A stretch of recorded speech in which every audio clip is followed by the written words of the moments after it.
नमस्कार। देश की बात में हाजिर है। पहले बात चुनावी राज्य उत्तर प्रदेश की। देश के प्रधानमंत्री नरेंद्र मोदी आज अलीगढ़ के दौरे पर थे और एक तरह से उन्होंने वहां पर चुनावी बिगुल फूंक दिया है। शिक्षा, रोजगार, किसानों को लेकर कई बातें उन्होंने कही हैं। उन्होंने करीब 100 एकड़ में बन रही राजा महेंद्र प्रताप सिंह विश्वविद्यालय की आधारशिला रखी। स्वतंत्रता की लड़ाई में जाट राजा चौधरी महेंद्र प्रताप सिंह के योगदान को याद करते हुए उनके नाम से ये आधारशिला रखी गई और माना जा रहा है कि बीजेपी पश्चिमी उत्तर प्रदेश में इसके माध्यम से जाट समाज को साधने की कोशिश कर रही है। प्रधानमंत्री ने यहां पर डिफेंस कॉरिडोर का जिक्र भी किया, जिससे कहा कि डिफेंस की आत्मनिर्भरता बढ़ेगी। छोटे किसानों को भी याद करते हुए प्रधानमंत्री ने कहा कि देश में 80% किसान के पास 2 हेक्टेयर से कम जमीन है। उनको 3,000 रुपये पेंशन दिया जा रहा है। यहां गन्ने के भुगतान से परेशानी कम करने और पश्चिमी यूपी के किसानों का जिक्र भी उन्होंने किया। बहरहाल फिरोजाबाद और उत्तर प्रदेश के कुछ शहरों में फैले बुखार से हो रही मौतों का उन्होंने जिक्र नहीं किया है।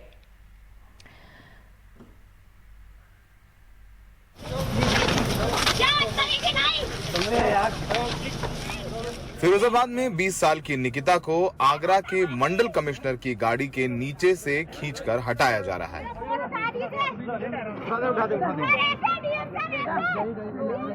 निकिता की चीखें रुला देने वाली हैं। उसने अपनी 11 साल की बहन को फिरोजाबाद मेडिकल कॉलेज में आंखों के सामने दम तोड़ते देखा। निकिता का आरोप है कि अस्पताल में उसकी बहन को सही इलाज नहीं मिला। दोपहर सोमवार शाम जब आगरा के मंडल कमिश्नर और फिरोजाबाद के जिलाधिकारी मुआयना करने पहुंचे तो निकिता का गुस्सा फूट पड़ा। सर अभी खत्म हो जाएगी क्या करवा रहे हैं? उस पर 80 स्टेज पे ट्रीटमेंट कराइए, आप जाएंगे नहीं? हटिए। क्या सही कि नहीं?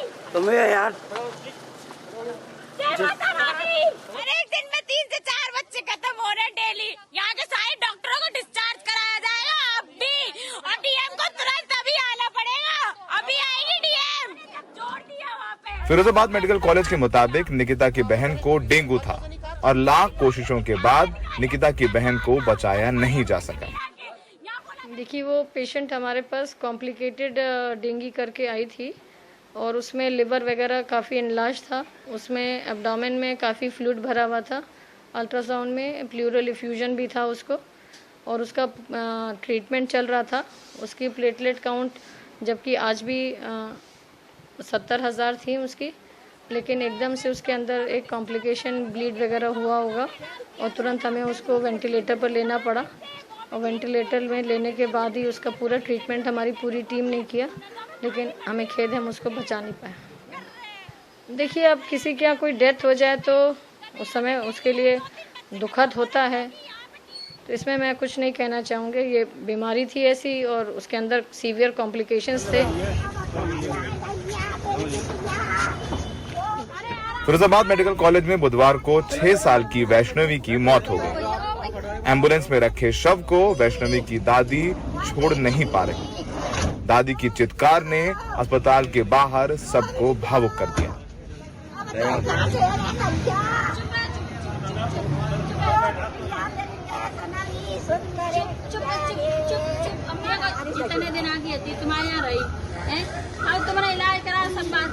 अस्पताल के गार्ड बुजुर्ग को ढांढस बंधाते नजर आए। किसको लेके आई थी अंदर यहाँ पे? लड़की को। क्या हुआ उसको? वो खत्म हो गई, 7 साल की थी। किसी पे इलाज पहले कराया था क्या? नहीं, ले गए थे, दवाई दिलाई और फिर इलाज किया था, अच्छी इलाज की। हर रोज फिरोजाबाद में बुखार से बच्चे तड़प कर मर रहे हैं। सरकार के सारे दावे इन आंसुओं के सामने झूठे नजर आते हैं।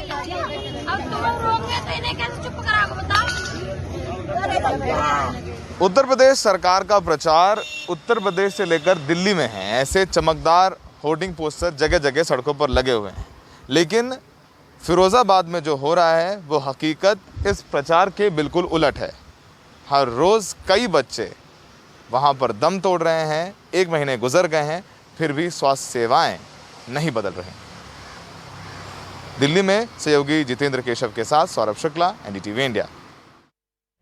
तो उत्तर प्रदेश में आम आदमी पार्टी ने आज फैजाबाद में तिरंगा यात्रा निकाली और 2022 के लिए चुनावी तैयारियों का आगाज कर दिया है। कल मनीष सिसोदिया और संजय सिंह ने राम मंदिर का रामलला के दर्शन किए। कहा जा रहा है कि कई तमाम जो राजनीतिक दलों के बड़े नेता हैं अब राम मंदिर पहुंच रहे हैं। अयोध्या के जुड़वा शहर फैजाबाद में आम आदमी पार्टी की तिरंगा यात्रा में अच्छी खासी भीड़ जुटी। इसकी अगुवाई दिल्ली के उप मुख्यमंत्री मनीष सिसोदिया और सांसद संजय सिंह ने की। सोमवार को दोनों नेता अयोध्या के कई मंदिरों में गए दर्शन के लिए। बन रहा राम मंदिर भी उनमें से एक था। तिरंगा यात्रा में पार्टी का मुख्य नारा था, श्री रामचंद्र जी का लेकर हम आशीर्वाद, उठाएंगे तिरंगा, सिखाएंगे असली राष्ट्रवाद। बहुत सौभाग्य से हमें अवसर मिला कि हम जाके राम जन्मभूमि पे रामलला दर्शन करें। उसके साथ साथ संतों का आशीर्वाद प्राप्त किया। उनसे जब संतों से मुलाकात हुई, उनका आशीर्वाद लिया तो उन्होंने मुक्त कंठ से विजय भव का आशीर्वाद भी दिया। और कल हनुमानगढ़ी में जाके हनुमान जी के सामने, रामचंद्र जी के सामने, भगवान राम जन्मभूमि पर जाकर वहां रामलला के सामने यही अर्जी लगाई कि उत्तर प्रदेश में आम आदमी पार्टी को सरकार बनाने का अवसर दें। आम आदमी पार्टी के नेता उत्तर प्रदेश में पहले भी लोकसभा चुनाव लड़ चुके हैं, लेकिन नतीजे बहुत ही खराब रहे।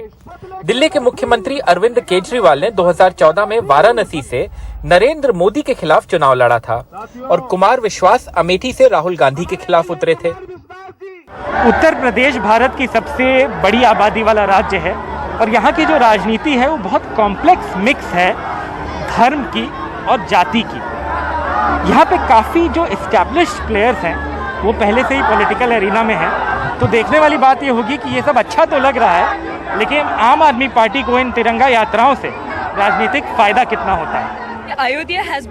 अयोध्या में इतिहास और लोगों की आस्था झलकती है। हम राम राज्य में विश्वास रखते हैं। हमें अब बीजेपी की बी टीम के अलावा कुछ भी कह सकते हैं। वोटर्स को वो मिलना चाहिए जो वो डिजर्व करते हैं।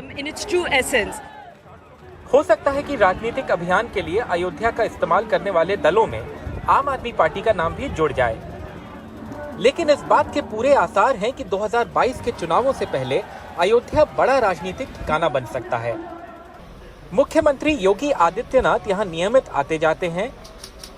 पिछले साल प्रधानमंत्री मोदी राम मंदिर के शिलान्यास समारोह में पहुंचे थे। जुलाई में मायावती ने ब्राह्मण वोटरों को साथ लाने के अभियान की शुरुआत अयोध्या से ही की और हाल में ही समाजवादी पार्टी की यात्रा भी अयोध्या पहुंची। फैजाबाद में प्रमोद श्रीवास्तव और कैमरा पर्सन राजेश गुप्ता के साथ आलोक पांडे, एनडीटीवी इंडिया।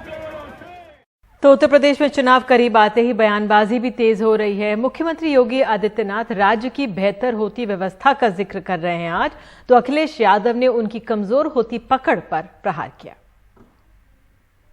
राशन मिल रहा होगा ना आप लोगों को? राशन मिल रहा है राशन। क्या ये राशन 2017 के पहले भी मिलता था? क्योंकि तब तो अब्बा जान कहने वाले राशन हजम कर जाते थे। भारतीय जनता पार्टी की सरकार का जाना तय है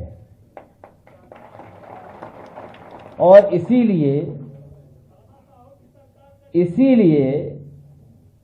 सरकार के मुखिया की भाषा बदल गई है।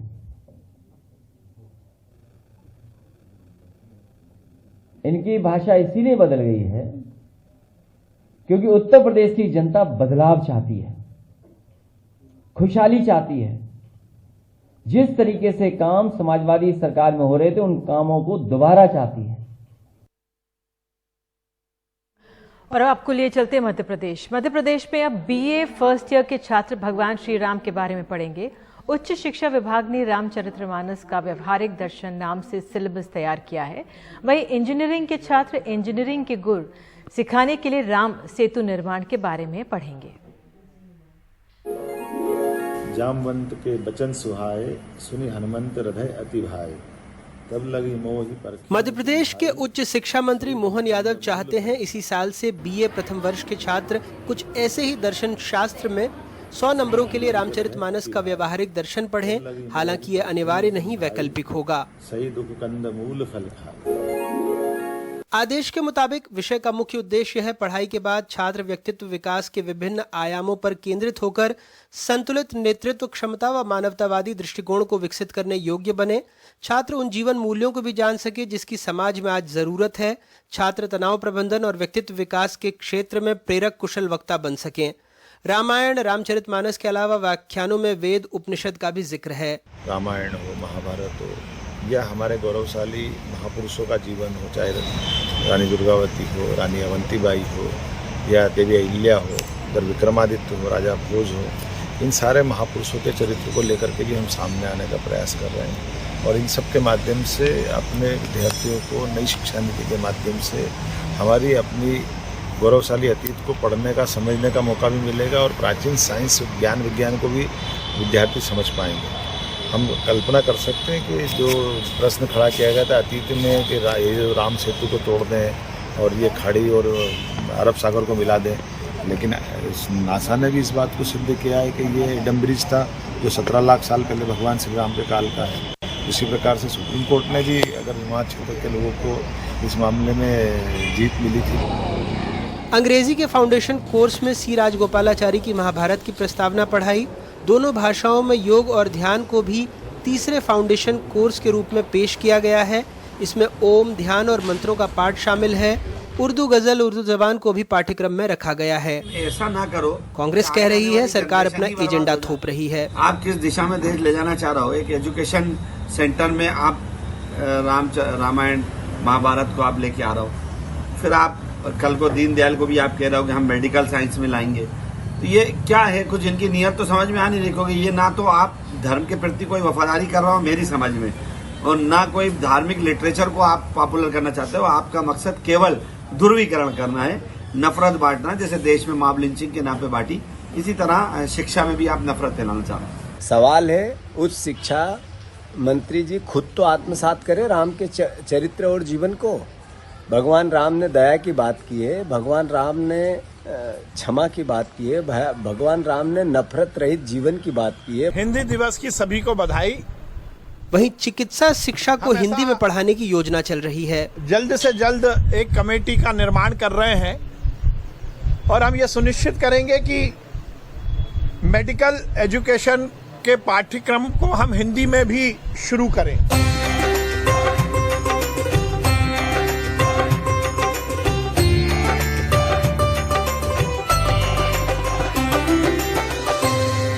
मंत्री जी शायद भूल गए होंगे कि ऐसे ही इंजीनियरिंग और मेडिकल की पढ़ाई हिंदी में करवाने का ऐलान पूर्व प्रधानमंत्री अटल बिहारी वाजपेयी के नाम पर मध्य प्रदेश की राजधानी भोपाल में खोले गए अटल बिहारी वाजपेयी हिंदी विश्वविद्यालय के लिए थी।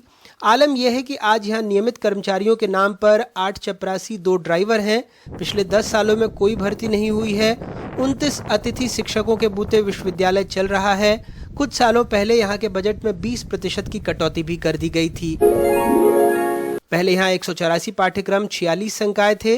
अब 27 विभाग, 74 पाठ्यक्रम हैं। हिंदी माध्यम से मेडिकल और इंजीनियरिंग की पढ़ाई का सपना भी केवल घोषणा बनकर रह गया। विश्वविद्यालय प्रबंधन हिंदी माध्यम से पाठ्यक्रम तक तैयार नहीं कर सका। 2017-18 में ही इंजीनियरिंग की पढ़ाई बंद हो गई। मेडिकल की पढ़ाई आज तक हिंदी में शुरू ही नहीं हो सकी। हिंदी के नाम पर हुक्मरानों के बयान और ऐलान आपने सुन लिए। हिंदी विश्वविद्यालय की दशा भी देख ली। अब हिंदी के नाम पर सियासत को भी समझिए। साल 2015 में भोपाल में 10 करोड़ रुपए खर्च करके विश्व हिंदी सम्मेलन हुआ। राजभाषा के नाम पर 13 घोषणाएं हुई, लेकिन अभी तक सिर्फ 7 पर काम चल रहा है, 6 अभी भी अधूरी हैं। भोपाल से अनुराग द्वारी, NDTV इंडिया। और देश की बात में आगे, इतनी बारिश के बाद भी क्यों पानी के लिए तरसती रह जाती है दिल्ली।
दिल्ली में लगातार बारिश होने के बावजूद पानी की समस्या बनी रहती है और पानी के मामले में दूसरे राज्यों पर निर्भर है। एक समय यहाँ 1000 तालाब और जल स्रोत थे, लेकिन कई जो थे वो खत्म हो गए और अब कई सूख गए। एक ग्राउंड रिपोर्ट। बारिश के वक्त दिल्ली की सड़कें, नदियों और बहुत सारे इलाके तालाब में तब्दील हो जाते हैं, लेकिन दिल्ली के असली तालाबों की हालत क्या है? द्वारका के सेक्टर 8 में नगर निगम के इस तालाब का नाम ही जल शक्ति तालाब है, लेकिन आसपास पक्का निर्माण होने से इस तालाब में न तो बरसात का पानी आ पाता है और न ही पास की नहरों का, लिहाजा ज्यादातर समय ये सूखा होता है। सेक्टर 8 का ये तालाब है। ये मानसून बहुत भारी बारिश आई है, लेकिन जितना भी स्टॉर्म वाटर ड्रेन्स का पानी है, जो एक ट्रंक ड्रेन 2 है आपको दिखाई, इसका सारा पानी इसमें भर सकता था, लेकिन आप देखिए थोड़ा सा पानी इसमें आया जो आसपास का आया है, वो ट्रंक ड्रेन 2 का सारा पानी निकल चुका है, नजरगढ़ ड्रेन में मिल चुका है। ये पानी की बर्बादी है। मानसून में यह तालाब पूरा भर जाना चाहिए था, लेकिन यह पानी नहीं भरा है। लेकिन ऐसा नहीं है कि दिल्ली के पास अपना पानी नहीं है। अब ये आप देखिए, 11 सितंबर को इस बरसाती ड्रेन में किसी नदी के तरह पानी बह रहा था। सोचिए अगर इसका पानी ऐसे तालाबों में चला जाता तो उससे दिल्ली के तालाब और पानी के सूखे स्रोतों को एक नई जिंदगी मिल सकती थी। ये द्वारका सेक्टर 20 में ट्रंक ड्रेन 2 है, जो कि कुछ सेक्टर से और एयरपोर्ट से पानी लेकर आती है। ये इधर नजरगढ़ नाले में जाकर मिल जाती है। आगे जाकर आप देख लीजिए, इसमें ये करीब 7 साढ़े 7 फुट गहरी है और इसमें इतना पानी है कि 15-20 तालाबों का लबालब भर सकती है। आज काफ़ी बारिश हुई है, 11 सितंबर है 2021। अब ये सारा पानी बर्बाद जा रहा है, जबकि दिल्ली सरकार, केंद्र सरकार, दोनों का राज है दिल्ली में। दोनों को बहुत बार कहा जा चुका है कि जितनी भी स्टॉर्म वाटर ड्रेन्स हैं, बरसाती नाले हैं, इनको तालाबों से लिंक कर दिया जाए, बरसाती नालों को साफ रखें और वो तालाबों में जाएगा, दिल्ली का पानी रिचार्ज हो जाएगा। लेकिन ना दिल्ली सरकार ना केंद्र सरकार किसी भी बात को मानने के लिए तैयार नहीं है और ये सारा पानी बर्बाद जा रहा है। सरकारी आंकड़ों के मुताबिक दिल्ली में करीब 1000 तालाब और जल निकाय हैं, लेकिन जब साइकिल नाम की एक संस्था ने इन तालाबों की GPS टैगिंग शुरू की तो पता चला कि 325 तालाब साल भर सूखे रहते हैं और 300 तालाबों में सीवर जैसा जहरीला पानी भरा रहता है। 2-2.5 हज़ार एकड़ से ज़्यादा का क्षेत्रफल है दिल्ली में, जहाँ बहुत सारे जोड़ तालाब हैं, अन्य गाँव में हैं, और सरकार ने कभी उनके पुनर्जीवन के लिए कोई फैसला नहीं है। इसका खामियाजा और सिर्फ वो गांव नहीं, आसपास का शहर जो बस रहा है, सब इसको भुगत रहे हैं। हम देख रहे हैं द्वारका में ऐसी सोसाइटी थी जहाँ लोगों को बाहर निकल के आना पड़ रहा है। दिल्ली में 100 से ज्यादा तालाबों पर अतिक्रमण भी हो चुका है। अब नारायणा तालाब की ये 3 तस्वीर देखिए। पहली तस्वीर सन 2000 की है, जिसमें तालाब जैसा दिख रहा है। फिर 2009 की तस्वीर और अब ये 2021 की तस्वीर है, जिसमें तालाब का नामो निशान लगभग मिट सा गया है। कंक्रीट के इस जंगल को बसाने की सनक में हम ये भूल गए कि आने वाली पीढ़ी को कैसे साफ हवा और पानी मिलेगी। दिल्ली से रवीश रंजन शुक्ला, एनडीटीवी इंडिया। और देश की बात में आगे आपको कर्नाटक लिए चलेंगे। यहाँ पे मंदिर गिराने पर कौन और क्यों कर रहे हैं हंगामा, बताएंगे।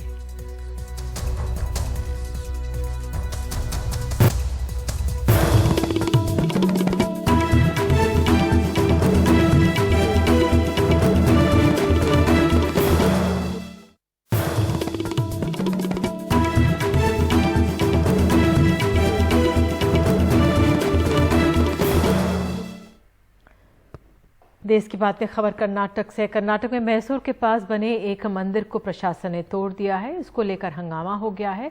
राज्य में बीजेपी की सरकार है, इसके बावजूद वीएचपी और दूसरे दक्षिणपंथी संगठन सड़क पर उतर आए। दरअसल सुप्रीम कोर्ट और हाई कोर्ट के आदेश पर गैर कानूनी तरीके से बने सभी धार्मिक स्थलों के खिलाफ कार्रवाई शुरू हुई है। मैसूर के पास नंजनगुड़ में प्रशासन ने सड़क के किनारे बने एक मंदिर को गिरा दिया। राज्य सरकार ने जिला प्रशासन को आदेश दिया था कि कोर्ट के आदेश का पालन किया जाए, जिसमें अवैध तरीके से बने धार्मिक स्थानों को हटाने का आदेश दिया गया है। मंदिर गिराते ही विरोध प्रदर्शन शुरू हो गया। Supreme court order is that हमने जिला प्रशासन से कहा था कि अगर संभव हो तो धार्मिक स्थलों को दूसरी जगह स्थानांतरित कर दिया जाए। अगर ये ना हो पाए तो लोगों को भरोसे में लिया जाए, लेकिन इसके बदले प्रशासन ने तोड़ना शुरू कर दिया। इससे लोग नाराज हो गए। Without anything they done. एक अनुमान के मुताबिक कर्नाटक में तकरीबन 1900 के आसपास धार्मिक स्थल हैं, जिनको लेकर विवाद है, जो अवैध तरीके से बने हैं। मंदिर बीजेपी के शासनकाल में टूटा है, तो ऐसे में कांग्रेस चुप कैसे रह सकती है? अगर कांग्रेस की सरकार होती तो बीजेपी और आरएसएस के लोग सांप्रदायिक दंगे कर रहे होते, या लोग सरकारी संपत्ति को क्षति पहुंचा रहे होते और पत्थरबाजी कर रहे होते। लेकिन हम मानते हैं कि ये कोर्ट का आदेश है, ऐसे में सभी लोगों को भरोसे में लेकर कार्रवाई करनी चाहिए। इस तरह से तोड़फोड़ नहीं करनी चाहिए। लोगों की नाराजगी को देखते हुए सरकार अब आगे की कार्रवाई से पहले आम सहमति बनाना चाहती है। ऐसे में अवैध तरीके से बनाए गए धार्मिक स्थलों के खिलाफ कार्रवाई को लेकर सरकार जल्द ही नए दिशा निर्देश जारी कर सकती है। बेंगलुरु से कैमरामैन गोविंद मूर्ति और कुमार के साथ निहाल खिदवई, एनडीटीवी इंडिया। और देश की बात में आगे बताएंगे, मुंबई में महिलाओं की सुरक्षा को लेकर उठते सवालों के बीच क्या सख्ती करने जा रही है पुलिस।